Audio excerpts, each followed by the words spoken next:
picture a time when the world was recovering from the Civil War, when the Industrial Revolution was reshaping societies, and when women were still fighting for their rights. This was the late 19th century America, a time ripe with opportunities and challenges alike. Amidst this tumultuous era, emerged a woman who would defy norms, shatter ceilings, and rewrite the rules of wealth creation. This woman was none other than Hetty Green, one of the first female titans of Wall Street. Born Henrietta Howland Robinson in 1834 into a wealthy Quaker family in New Bedford, Massachusetts, Hetty was not your typical 19th century girl.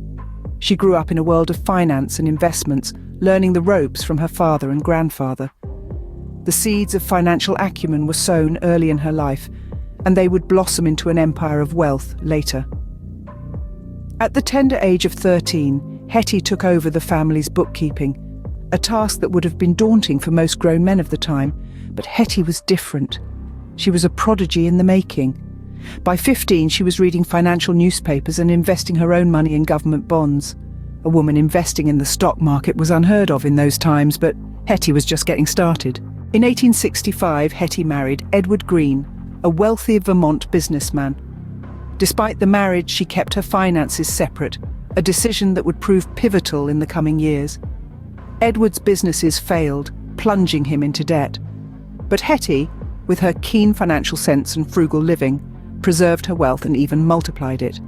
She was a beacon of financial independence in a time when women were expected to rely on men.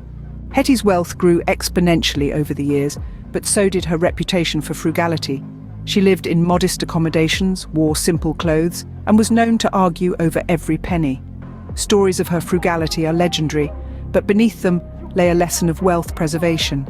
Hetty knew the value of money and understood that wealth is not just about making money, but also about keeping it. Her frugality, however, was not a sign of stinginess.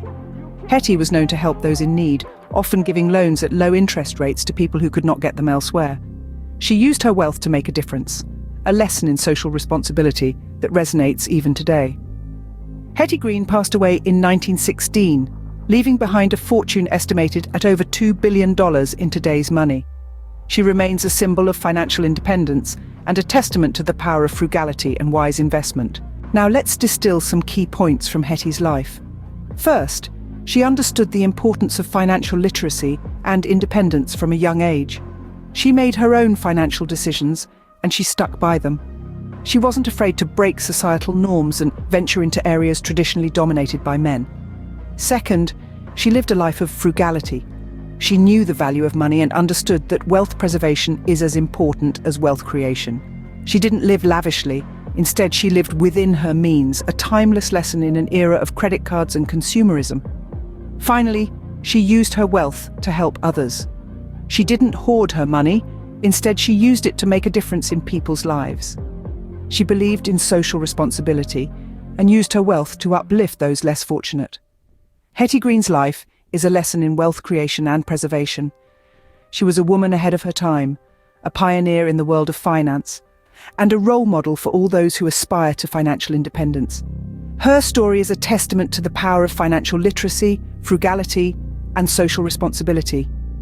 And in a world that is more complex and challenging than ever, her lessons are more relevant than ever.